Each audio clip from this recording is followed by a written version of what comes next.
Where are we here?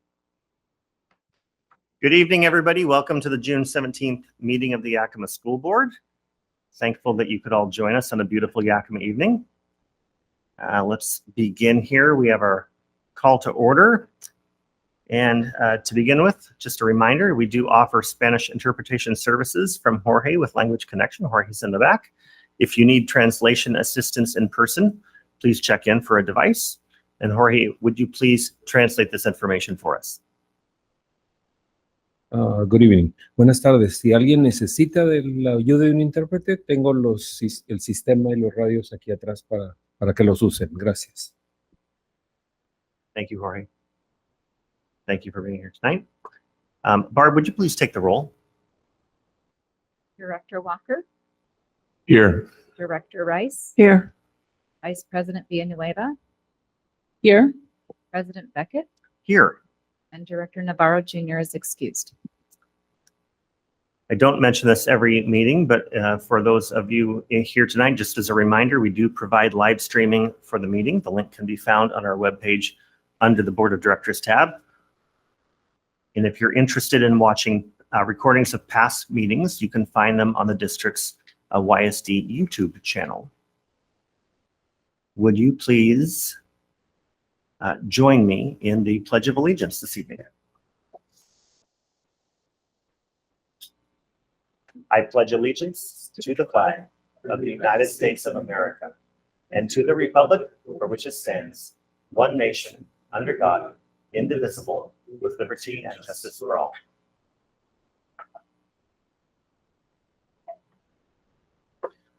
The character word of the month for June is fair, ensuring equal treatment, opportunities, and justice for all individuals.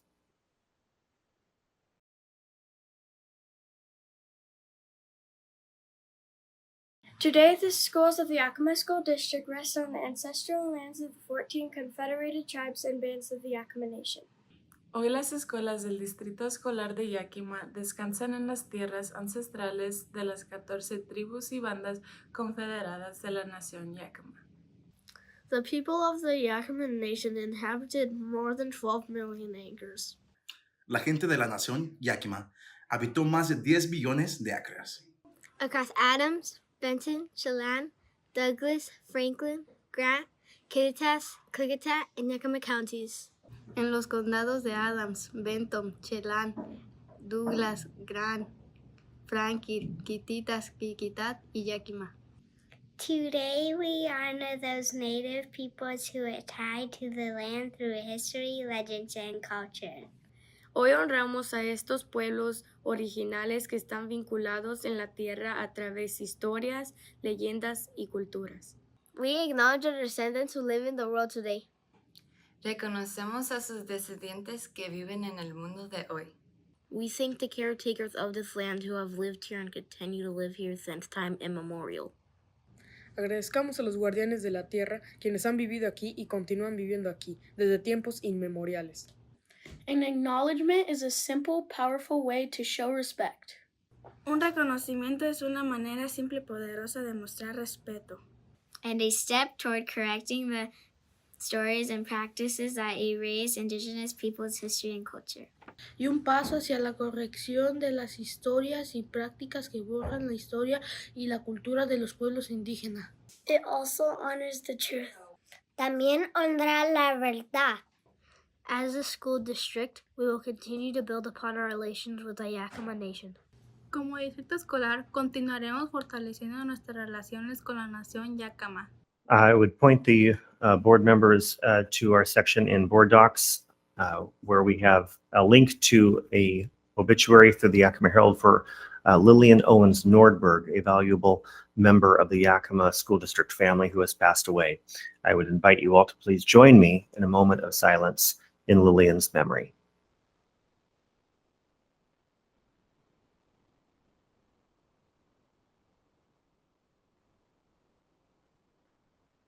Thank you. We have two sets of recognitions this evening, and I believe the first of the two, I'll be turning this over to Director Rice. Is that correct? This is for the WIAA WMEA State Solo and Ensemble Contest, which took place in Ellensburg on the last Friday and Saturday in April. This event allows the top high school music students in Washington to showcase their talents in a competitive environment. From 22 regional contests, the winners in each category advance to the state competition, where first, second, and third places are awarded. In the area of, these are from Davis High School, all these students. In the percussion ensemble, won first place state champions. Do we have any students here from the Davis High School Percussion Ensemble 1? If you do, could you come up and just shake our hands? And then if you want to stand in front of the backdrop, thank you. I was just going to call it the thing.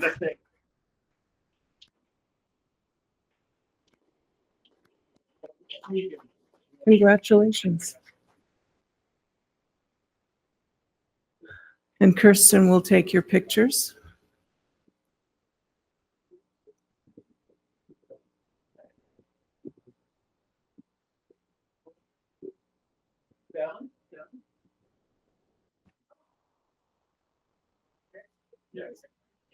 What? They've already received their photo.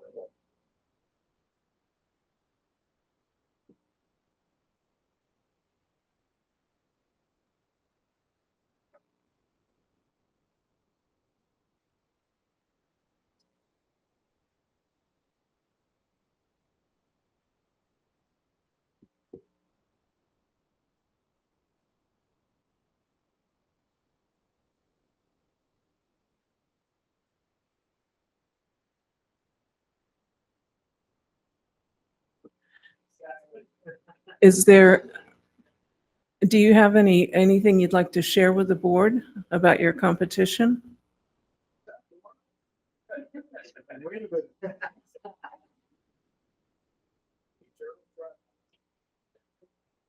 As the case may be. Yeah. Well, it was an amazing experience. The whole rehearsal process was completely student-led, so Mr. Howard had no hand in motivating us to rehearse or scheduling, so that was all our student leader team. Yeah, we rehearsed Tuesdays and Thursdays from, I think it was 5 to 7 or 6 to 8. It was a great experience. We all got to have fun on the vans on the way there, and we listened to victory music on the way back. It was a great time. It was the first time that our ensemble had won since 2019, so it was a great experience, and it was great to be part of that ensemble. Thank you. What is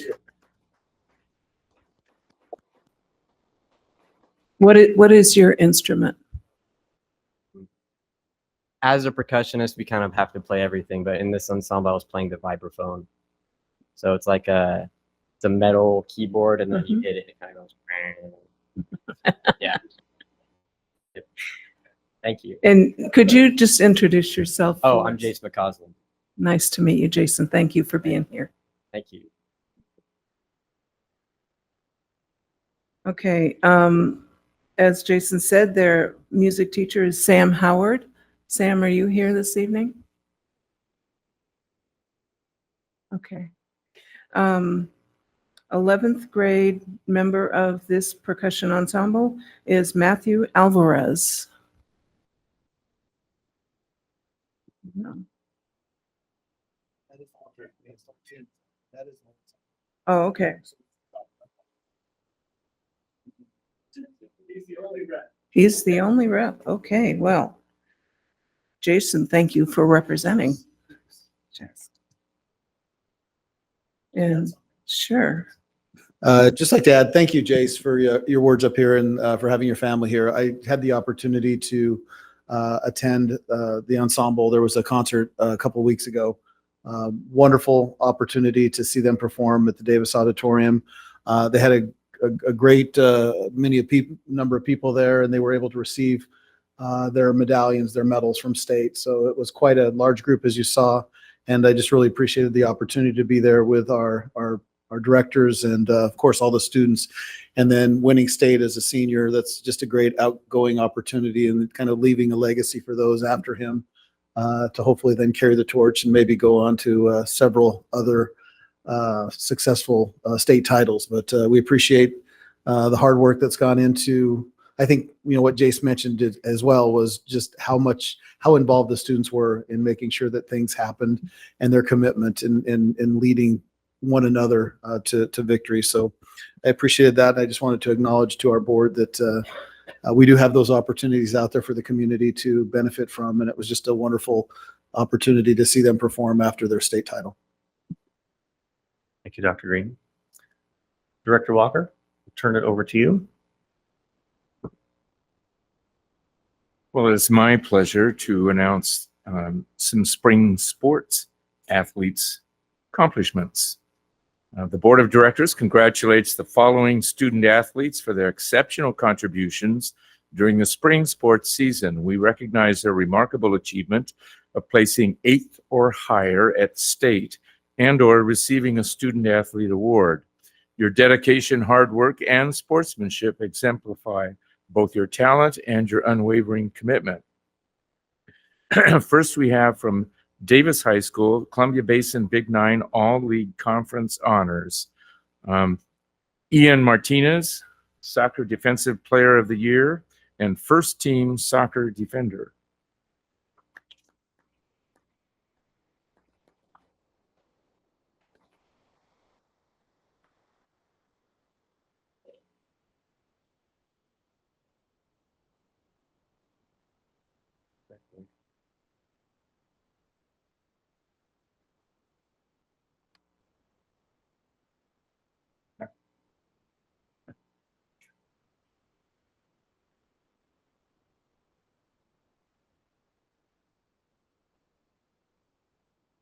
Mom and Dad here.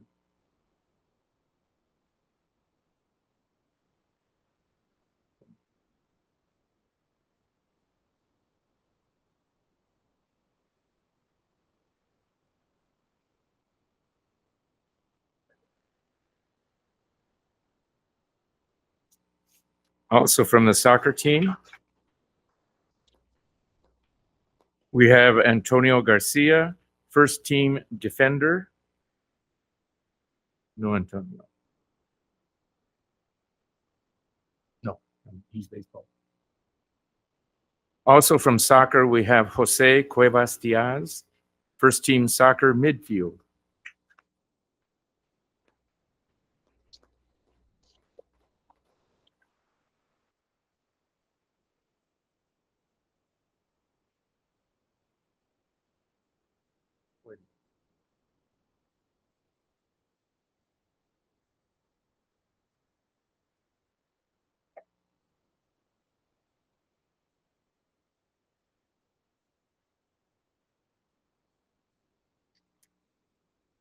Now we have Joshua Sosa, First Team Baseball, shortstop. No Joshua. Next up, Raul Mesa, First Team Boys Tennis.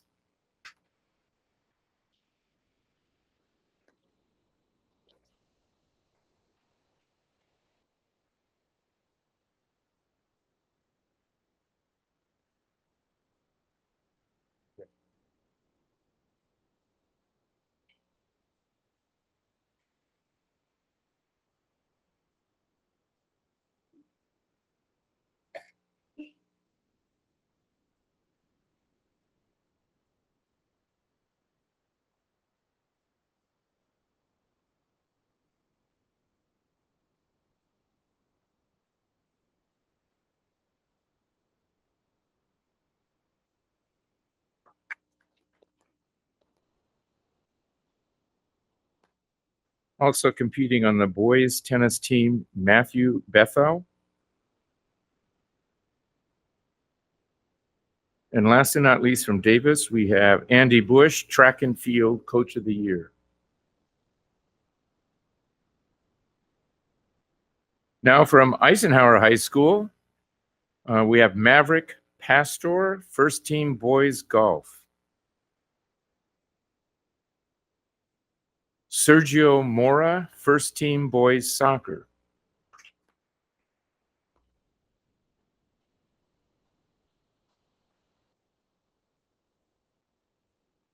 Sergio's a junior, so he'll be back next year.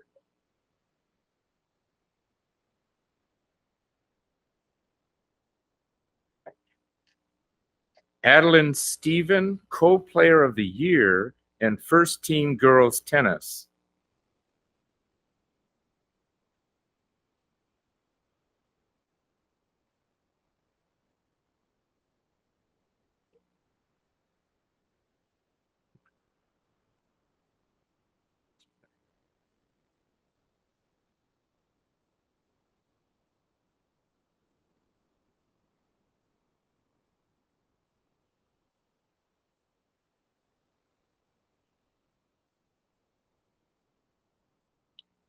Bryson Chase, field athlete of the year, boys track and field. And Ivan Alfaro, track and field assistant coach of the year. And that concludes, oh no, we have a few other from state. We have some WIAA Spring State Championships. Bryson Chase was 6th place in the shot put and 7th place in the discus at state. We already know he's not here. We have Melissa Mendoza, girls track and field, 1st place ambulatory 100 meters and 200 meters, 3rd place ambulatory shot put, and 2nd place ambulatory javelin. It's Melissa here. Now, last but not least, we have Jolette Ibanez Sanchez, girls track and field, 3rd place ambulatory 200 meters and javelin, 4th place ambulatory 100 meters and shot put.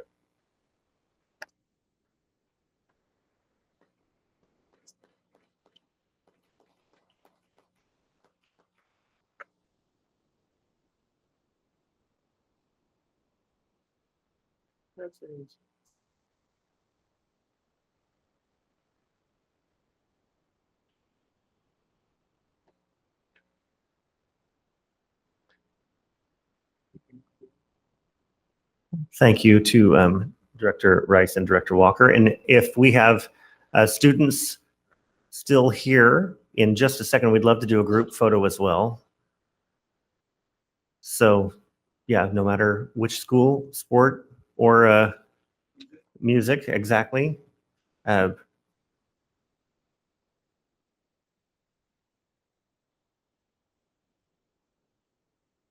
right. We'll get all the students up front by the backdrop for a group photo if we can. Come on up, come on up.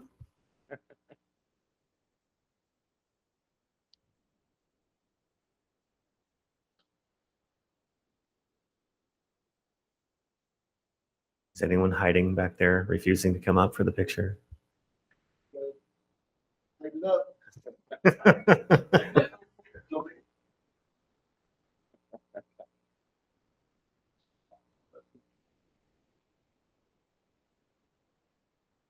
Awesome, thank you.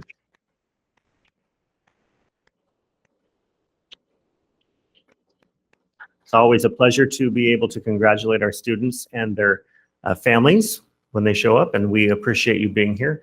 We also know that you may have other things you'd like to do this evening, so at this point in time, if you would like to step out, that would be completely fine. The doors are unlocked for now, and we will move forward here in just a second with the business portion of our meetings. But again, thank you all for being here, for supporting your students in their endeavors.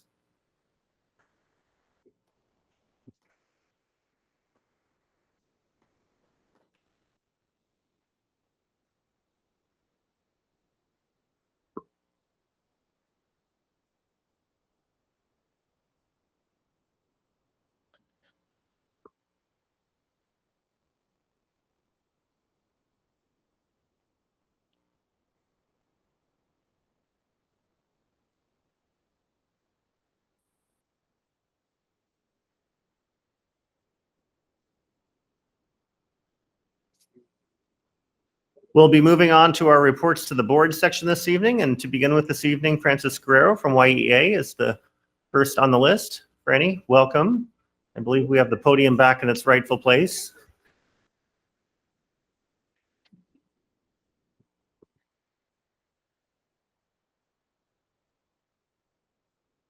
Testing. Good afternoon. So, Superintendent, I know I'm supposed to give you the topic of my report. Do you mind if I change it?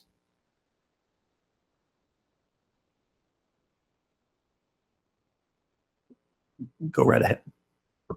So, the superintendent and I met today, and so I'll share that with you at next month's meeting. But it occurred to me during that conversation that perhaps there's misunderstanding because we don't know each other very well. So I wanted to explain a little something about me, and hopefully you will share a little something about you as well. There's an illustrative example that I would like to give. It comes from a TV show, The Bear. Does anybody know The Bear? It's about a restaurant. Oh, good, fabulous. Season 2, episode 7, Forks. So, okay. It's about a restaurant. Basically, this person went to a high-end culinary school, worked at a high-end restaurant, and then something happened to his brother, and so he came back home to take over the local family restaurant, which is kind of a dive compared to the fine art that he was in. And his cousin works there too, Richie. And Richie needs a little lesson in like what it really means to commit to that culinary stuff. So he sends him to do a week intern at a 3-star Michelin restaurant. This is the kind of place where your meal is going to cost you $600. It's a once in a lifetime experience. Those people bend over backwards to make sure that it's the highlight of your life. It's insane. Like you should watch it just for that insane experience. But he's just interning for a week, and his job is the forks. His job is to polish the forks. And as you can imagine, he's a little resentful of that. So he's grumpy and he's not necessarily doing a good job. And one day his supervisor pulls him outside and says, "You have one job, to polish the forks. Like, you don't have to drink the Kool-Aid that everybody else here is drinking, bending over backwards to make this outrageous experience for our clients. But you do have to respect them. You have to respect me. You need to respect your work, and you need to respect yourself." And that's something Richie can understand. I can do respect. And so he does. He's found his purpose now. The way he contributes to this outrageous experience is to just make sure that the forks are polished and not smudged. I'm not spending $600 on a meal for a smudged fork. And he starts getting up a little bit earlier every day and is happier to be there every day because now he's part of this experience. And one day his supervisor hands him a black coat and says, "Let's hit the floor. Like, let's get out there with the diners." And so then he gets the full on enchilada of what it means to go so overboard that when Jake calls and asks for a reservation a month in advance, I go and check out Jake's social media so that I can make sure I make this an experience. It's insane. But it's just an internship. It's not forever. And the next day he's back to forks, and you can see that his will and desire has dropped a little bit. But here's the thing. Once he found his purpose, he was so much more invested in what he was doing. And most people, you tell them, "What do you do?" "I'm a teacher. I teach English." But those who know their purpose will tell you, "I change lives. I help grow people. I help grow human beings." It's different when you know your purpose. People often ask me, "Do you like your job? Do you like your new job?" And there used to be really awkward silence because I like to be honest, and I don't know that this is something I would say I like. I'm not Richie waking up a few minutes earlier every day excited to go to work. But my job is very fulfilling. 90% of the time, it is very fulfilling. And that is because I know my purpose. I know the why for what I do, what I do. People are like, well, it's because you were next in line. It's because no one else would do it. And that's probably true. But I also know my why, which means I come at my job maybe a little bit differently. And I think a lot of educators know their why. And so their expectations of those that are supposed to be taking care of them are a little bit different. And I just want to make sure that you also know your why and that maybe you're communicating that a little bit better, because I don't think my people feel like everyone knows their why. Or maybe the whys just aren't in alignment. But I know my why. And that means maybe I do things a little bit more like that 3-star restaurant. When I am giving you information and when I'm giving you reports, again, it's not necessarily because I expect you to solve problems. It's because I want you to be informed. And I know Cabinet is informing you, but if we're being perfectly honest, they're probably not giving you unvarnished truth. I get that. But how can you operate in good conscience and with a true why if you don't have the unvarnished truth? Now, in our discussions today, we decided, I think, that we're going to start making meetings a priority rather than an afterthought, that we're going to start meeting way more regularly rather than when needs come up, because after the fact, it's too late. I don't see the point in scheduling a meeting to discuss the effects of cutting librarians when they've already been cut, when that decision has already been made. And as an English teacher, my why for fighting for those librarians, it cuts into my very soul. For all of my educators, for all student-facing positions, it is more than just a job to me. And I appreciate the honest desire to work together more. You gave me a little gift today. I have one for you too.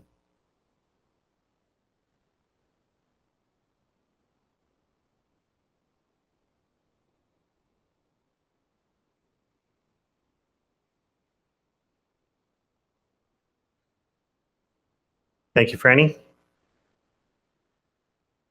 We have a section for updates from the board. Does any board member have an update they'd like to offer this evening? I don't know if you're going to talk about graduations or not. We had the pleasure last week of 3 nights in a row with 4 graduations covering 3 nights. It is a joy for me to be able to share that with our families, our community, and celebrate all of the students that graduate every year. Over the course of my tenure on the board, that's been a lot. But just as a point of information, last week we had 1,128 students graduate from the Yakima School District. And I think that deserves a great round of applause.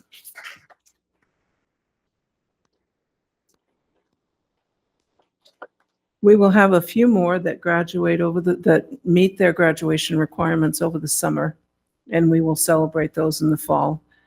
But we celebrate each and every one of our graduates because they are going forward and making a difference in their lives and in the lives of their families. Thank you. Just ditto Martha's remarks. I don't have any other things to report. Only thing I would add is that it was, it's one thing to go to the Sun Dome and see the place full to the rafters of family and friends cheering for their students as they graduate. It's also been a real treat over these last 4 years to see the ceremonies that are held at Eisenhower Auditorium and that used to be held at the Capitol Theater, but are now being able to be held in the Davis Auditorium again, rightfully so. And I think our district facilities have done just an exceptional job hosting those ceremonies to honor the honors convocation and the Stanton and online and open doors graduations on our own property. It's been really a pleasure to see that, and I couldn't agree more. It's just a real pleasure to be able to look these kids in the eye and shake their hands and let them know that we're really proud of them. So thank you to everyone in the district who is so involved getting them to that point, and then of course to our staff that helps make those ceremonies so special. So Dr. Green, do you have a superintendent's update for us? Yes, may I approach the podium? Permission granted.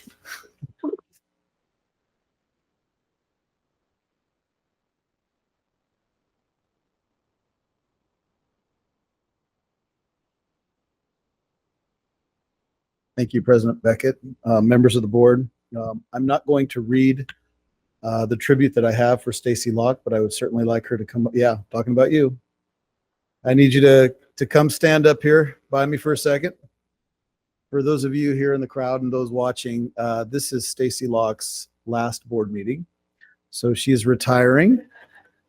And as you know, I could go through her whole resume, and I have done that several times, but I think given the setting that we're in and how we feel about Stacy, and I know that all of you have just enjoyed having her not only as a assistant superintendent, but then as a deputy, I would ask Hem and Ha over here to come and share the gift that we have as a cabinet for Stacy.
Since this is her last meeting, it would just be wonderful. I'm sure it would mean a lot to her to have this memory with the four of you.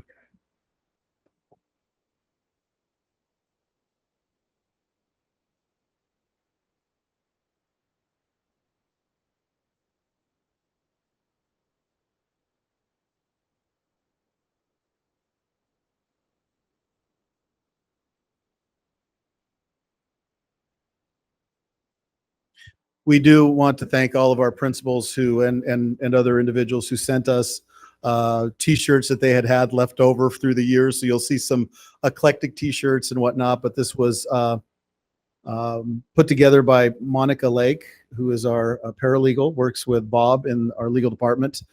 So this is one of her talents that she is so willing to share. And we're just proud that we can have her curl up at some point. I'm just stalling so you can turn around. I mean,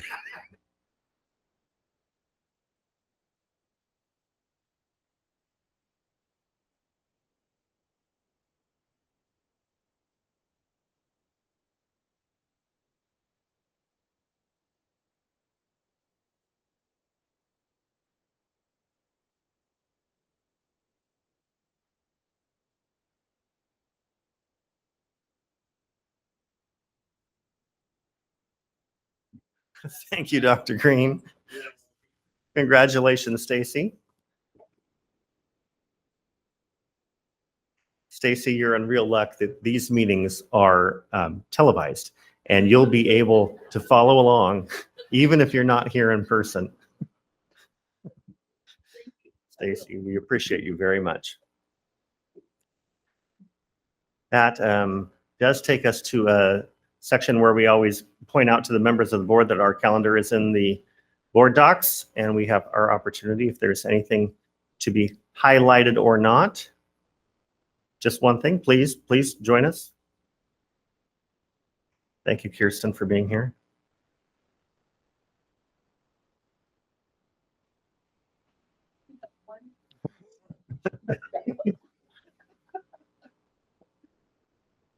Thank you, President Beckett. I just wanted to point out one thing that's going on for our community, and that is the Second Harvest food distribution on July 16th. It will be from 10 to 12, 10 a.m. to 12 p.m., and it's going to be at the parking lot at Davis High School. But this is somewhere where something that the Yakima School District staff volunteer, and there are 250 meals that are distributed from a sponsor, which is Alexandra Lazaro, the volunteer efforts of the Yakima School District, and then Second Harvest brings in the supplies. So if you want to volunteer or just watch, it will be on July 16th. Thank you very much. Excellent. Next on our agenda is Mr. Cooper, our monthly financial update. Jake, please take it away.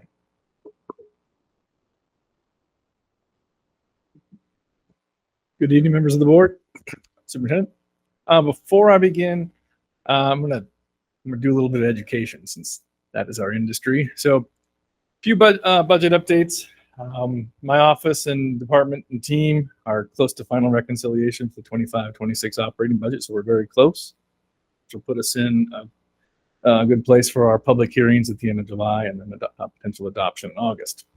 I do want to give everybody an update about what I'm seeing at the federal level potentially. So 25-26 Title I allocations came out a couple days ago. It's down about 700,000 for Yakima.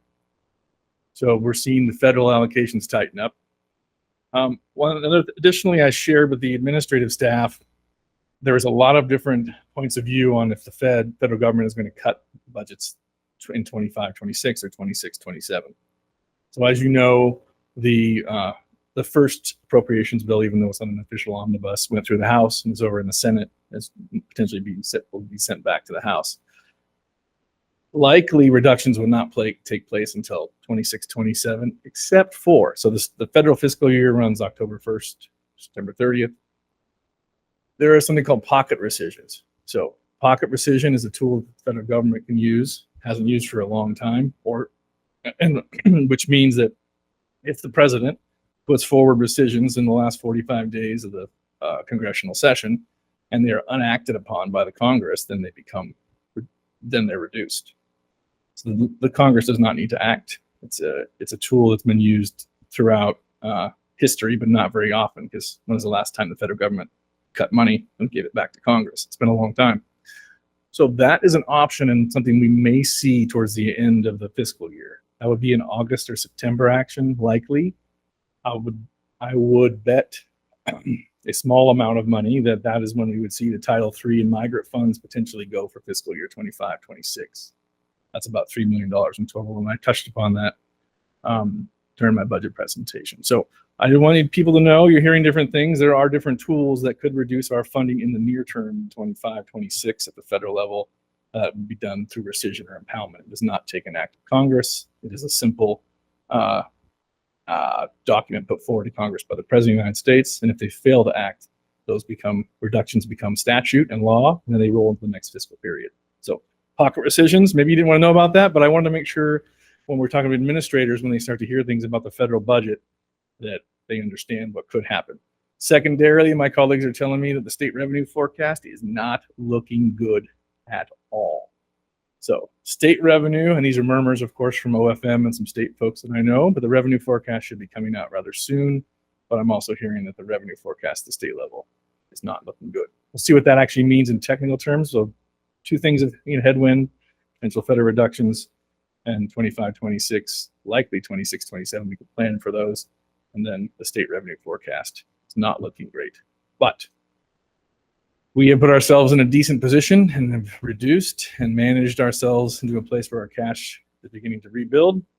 I'll take you to our presentation. So May, of course, spring is a time where we focus on budgets and bonds and things like that, and at least in my office. So our current FTE has been plodding along and flatlined as it does.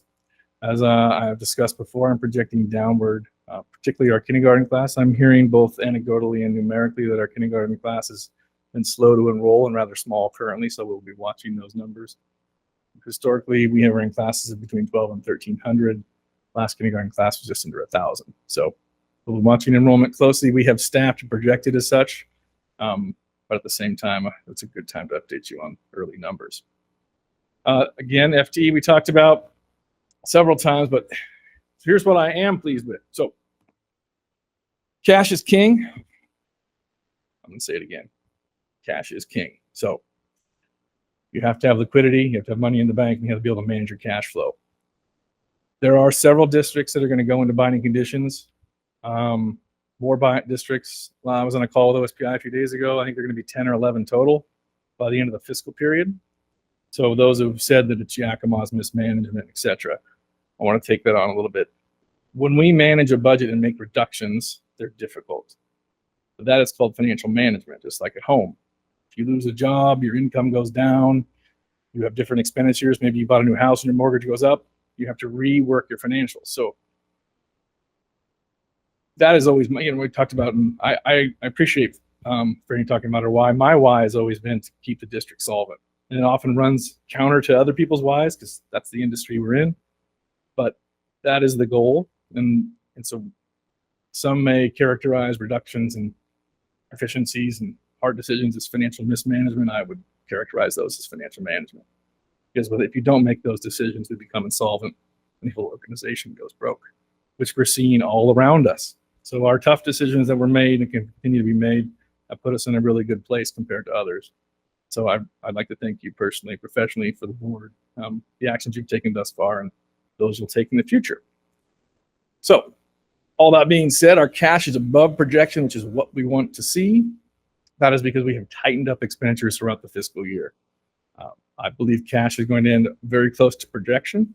Remember, that balance includes the $4.5 million of tax anticipation note, which will pay off in December. So we need our cash to be approximately in that position so that when we repay that note in December, our cash will be approximately where it was at the start of last fiscal year. Budget versus actuals. You can see month to month. This is revenue. The actuals are in teal. So we move slightly above and below depending upon the month. Those of note, OSPI is going to short pay us in June. They don't have enough money to pay. And they technically have enough money in the treasury. They don't have the appropriation level to be able to execute. So they're going to short pay about $30 a student. It's about $450,000 for us in June. Thankfully, at the end of last legislative session, there was a one-time $50 a student increase that the legislature apportioned out of some money.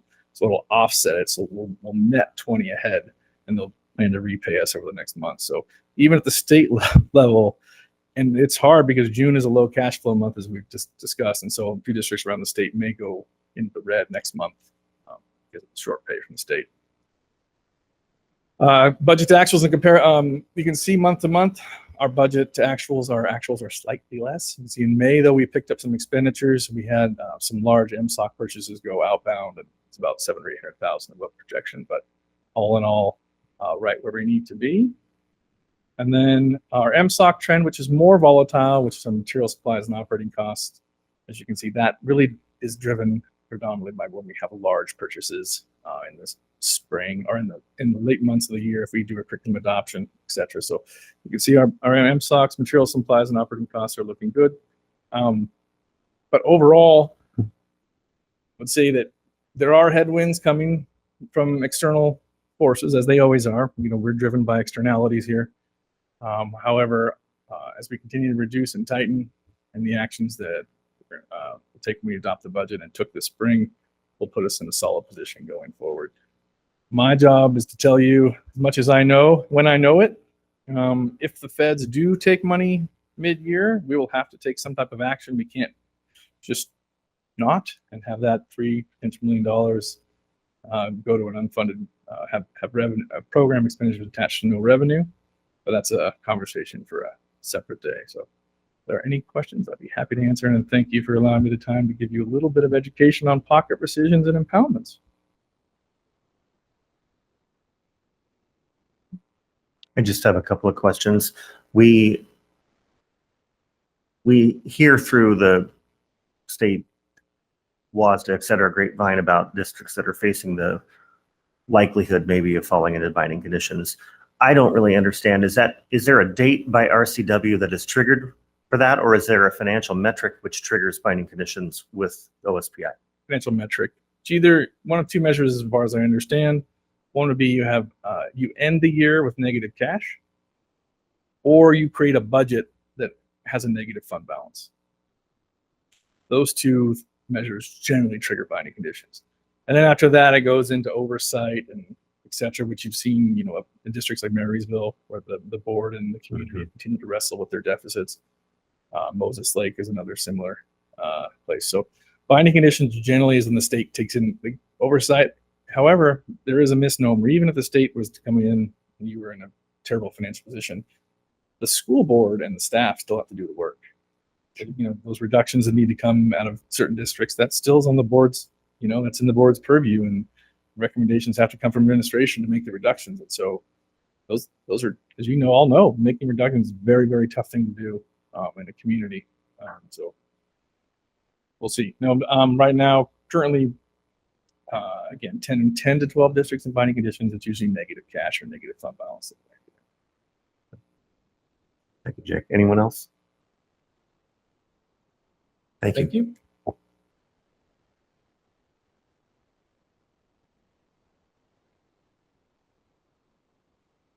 That takes us to our first opportunity this evening for comments from the public.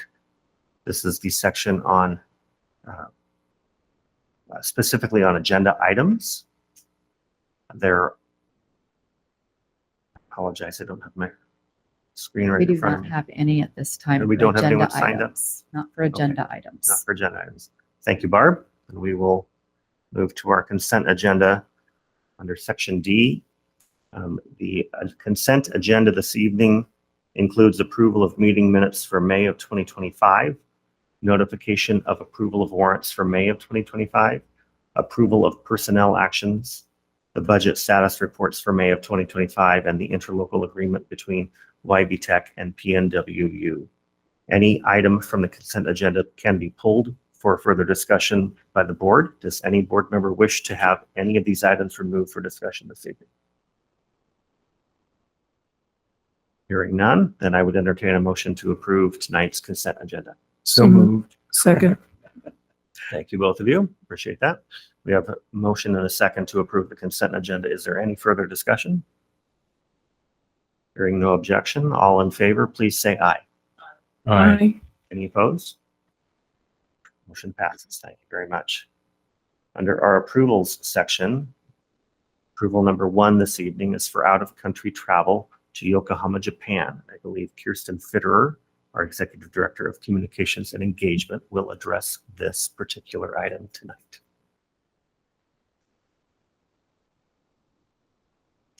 Thank you. This is our 3rd year in a row in going to Japan and also hosting students in the Yakima Valley. We hosted in April, and now this is the return trip. I am proud to announce that our trip is full for the first time in decades. So there will be 35 students that are going over to Japan.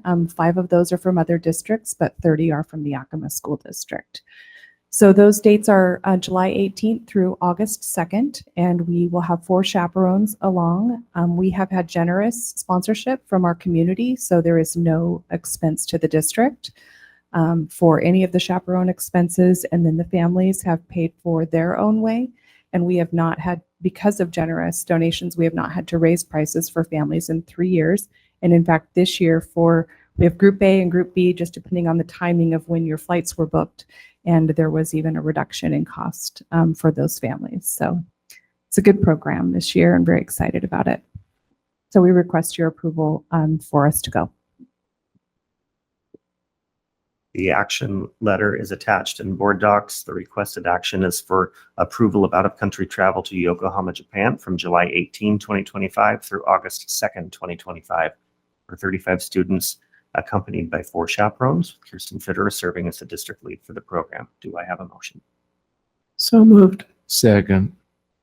Thank you. We have a motion and a second. Do we have any discussion or any questions for Kirsten while we have her here? Thrilled to hear that the trip is full. That is super cool. Okay, all in favor, please say aye. Aye. Aye. Any opposed? Motion passes. Thank you, Kirsten.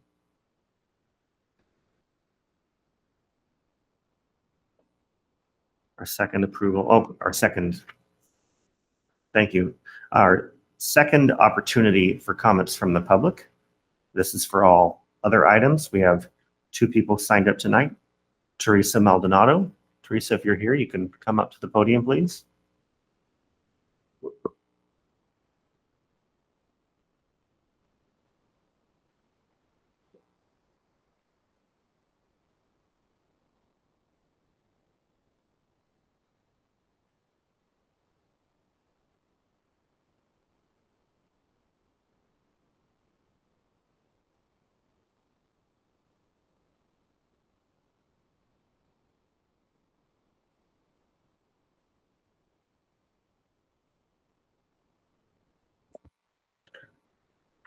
I have been attending a few meetings, even though I have been discouraged, which I really have been discouraged. I've been reminded about the meetings, why people don't attend. It's because I am told that you don't acknowledge what the public, teachers and students have to say. These meetings are just being held for the public to say they were held. I guess I wanted to prove them wrong, that you would listen. In the meetings, I have heard the public ask who was involved in the decision of referring teachers and librarian, knowing they are essential in the education. At the same time, I have heard students requesting not to transfer their vice principal, Nick. They would like for him to stay. If you are really listening to what the students are requesting, it seems with his encouragement and support, they are more motivated to study and continue with their education. It is rare when students are connected with staff who will listen to them and acknowledge them. Will you listen to the students from Washington Middle School to let them have their vice principal instead of transferring him? And also, our teachers are more than educators to them. They are mentors, caregivers, advocates. They listen, and they help them when they are needed. Oftentimes, teachers are the only constant in a child's lives. They love their kids. That's how they refer to them, not pupils or students, but their kids, because they care about each one of them. A teacher is responsible for each one of them. Teachers shape futures, build confidence, and create safe spaces for their kids. When we take teachers away, we take away stability and trust. We need to protect and prioritize the people who show up for our kids and every day. So I think it's wrong, I don't know how you guys decided to remove some of the librarians, even though I just heard that what's the use of asking you, why did you remove the librarians? Because they are needed and they're essential. And there are a lot of teachers that go more than beyond to help a student with their learning, because of what I've heard is some come all the way from Ellensburg down here. And for me, it upsets me to find that this is what's happening to some of the teachers, because throughout the years, as a single parent, I got a lot of help from some of the teachers, and especially from one, because in 2003, I had surgery, that's breast surgery, which I didn't have a job, I didn't have anything, and out of the blue, this teacher showed up at my house with groceries for Thanksgiving, and because of her, my kids had food. So that's why I support the teachers. Don't be laying them off. Keep them because they're essential to our education.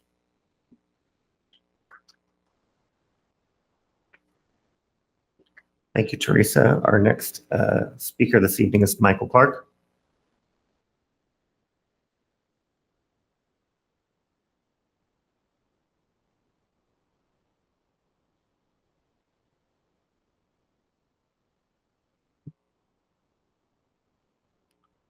My name is Michael Clark. I'm from Ridgeview Elementary. Franny's handing out some information, some numbers on something that I talked to you about a month ago. It's something that's very important to the district. K-3 class size reduction funds. Those are jobs for our members. Those are educational services for our kids. And those are family wage jobs for our community. And it's something that we need to make sure that we are maximizing every single year. We really do. It's very important. 2 weeks ago, I was attacked at a board meeting while I was on vacation, and I did not appreciate it. I've got some comments here that are kind of nuclear. And in the interest of extending an olive branch, as my union president did, I think I'm not going to read these. However, I would like the board members to read them at their convenience. I only have one copy. I wasn't planning on handing them to you because it does tell you how I really feel about things. And I think that would be beneficial for you to know. So also, unlike Franny, this particular issue needs to be solved. It has to be solved. So please make sure that you are monitoring that in the future. Thank you.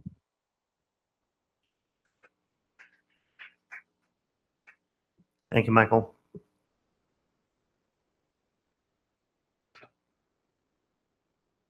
Next on our agenda will be policy 0550, the educational and racial equity policy. And to lead this conversation will be, again, Kirsten Fitterer. It's a busy night. Sorry, you're having to see me a lot tonight. Well, thank you very much. Just to remind the board, this was on the board agenda for May 19th, and then I believe was tabled twice, and now is in front of you due to time allowed on June 17th. The board or the operational procedure 0550 is our educational and racial equity policy. And I know you have had this information a long time for you to be able to read it, but there's a few things that I wanted to go over. First, the policy is aligned with our strategic plan goals, and specifically goal 2, goal 3, and goal 4.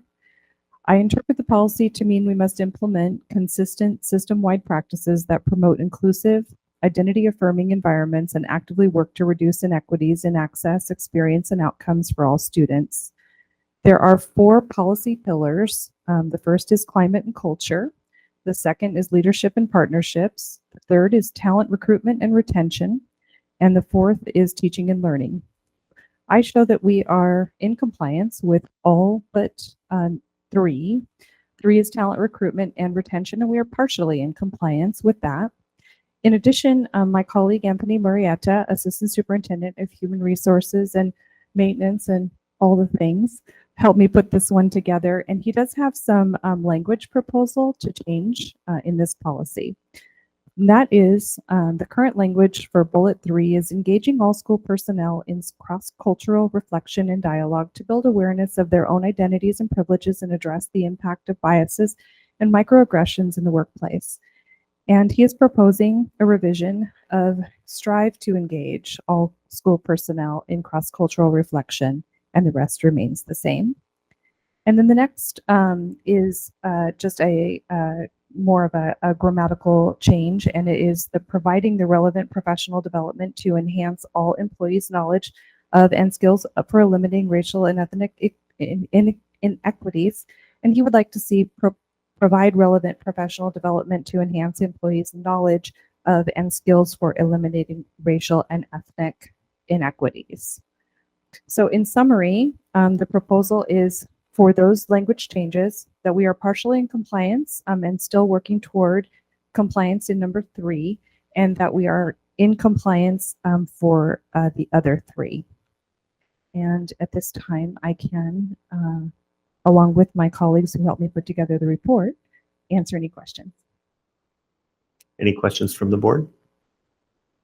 Have we received a markup for the policy with those changes that Anthony's suggesting? They are in board docs, I believe, so yes. But we've not received the markups in a meeting. No. Okay. This is the first opportunity. Okay. I guess I'd like to see them and not have to go searching. You're through asking board for a docs. red line copy? Yes. Yeah. Of course. Thank you.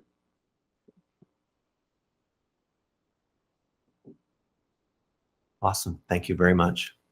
I think this is the last time you will see me, so have a good evening. Careful what you wish for. Careful what you put out there. Don't go far. So the Survey Monkey will be sent to board members tonight. We're asking for that back by July 14th. Our next report is regarding policy 1000.2.0, which is our global executive constraint. And our chief legal counsel, Bob No, will lead that conversation. Thank you, Mr. President, members of the board.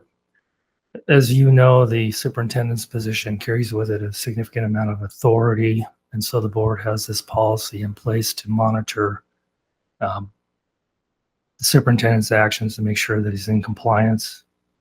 Specifically, this one says the superintendent will not cause or allow any practice, activity, decision, or organizational circumstance which is either unlawful, imprudent, or in violation of commonly accepted business and professional ethics and practices.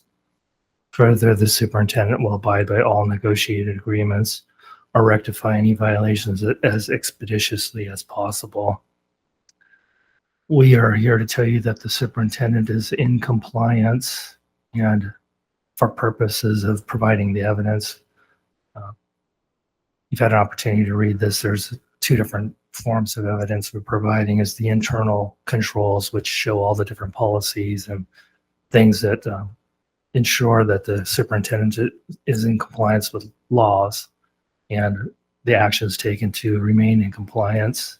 And then the external controls, which are essentially the Secretary of State's Washington State Accountability Audit Report and the Washington State Financial Statement, showing that the district is in compliance with the financial requirements as well. Thank you, Bob. Are there any questions for Bob regarding this policy? Again, that Survey Monkey will be sent and is due back on July 14th or before, please. Thank you, Bob. Mr. Cooper, for policy 1000.2.3, our financial conditions and activities. Thank you, President Beckett. So before you this evening is the actual financial condition activities, the external. So this is the receipt of the annual audit report. So when the superintendent and I were reviewing the monitoring cadence and cycle, it appeared that we kind of had a redundant report where we did the internals twice. And so in my past practice, I would bring the board the receipt of the annual audit report for an external review. So before you this evening and attached to the agenda is the financial and federal state audit. The district had no findings and had a clean financial audit. So for those of you who are listening, we had no findings and a clean financial audit. The state auditor's office comes in annually. They spend about 300 to 350 hours auditing our financial statements and books and adherence to policy and procedures and statutes. So they had finished the first leg of that, which is the federal and financial audit, and they are in my office right now and about 2/3 of the way done with the accountability portion, which is adherence to policies and procedures and state statutes. So before you, as evidence of the external evidence of the financial condition district is the receipt of the annual audit report that is attached for your review. If there are any questions, I'd be happy to answer them. Superintendent and myself attended the exit conference for that. And then again, the auditors will invite two of you potentially to the exit for the accountability audit, which is will be run separately. So if there are any questions, I'll be happy to entertain them.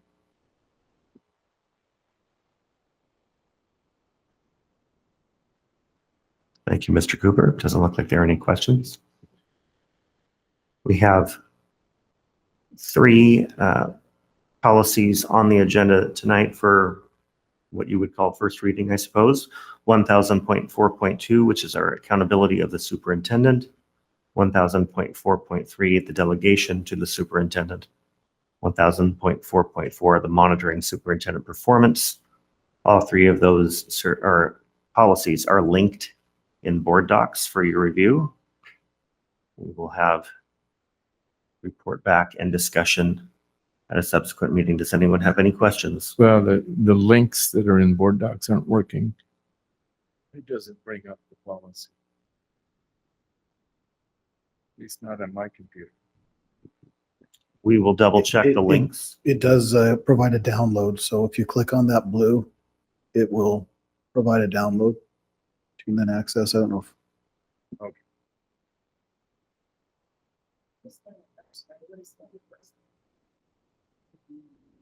This is the first reading, so it's just It's notice actually that we're us reviewing the policy in the form of a monitoring report. So when we've reviewed these before, the board has a discussion about whether or not we would suggest any changes to it. And then we would receive a Survey Monkey for each of these three, and which we would return to Barb. And then we will see the results of that back at our July meeting, I would expect. They are there for your review and for you to read on your own. If you would like to suggest additions or changes, you can do so. Any other questions on those three? And before we move to the next section, we have one more report being led tonight by Kirsten Fitterer. I'm just kidding. That was just a joke. Just a joke. You see the deer in the headlights? Tiny bit. Mr. Superintendent, do we have a need for executive session this evening? We do not. Okay. Well, then at this point in time, we are adjourned and we will see you all next month. Thank you very much.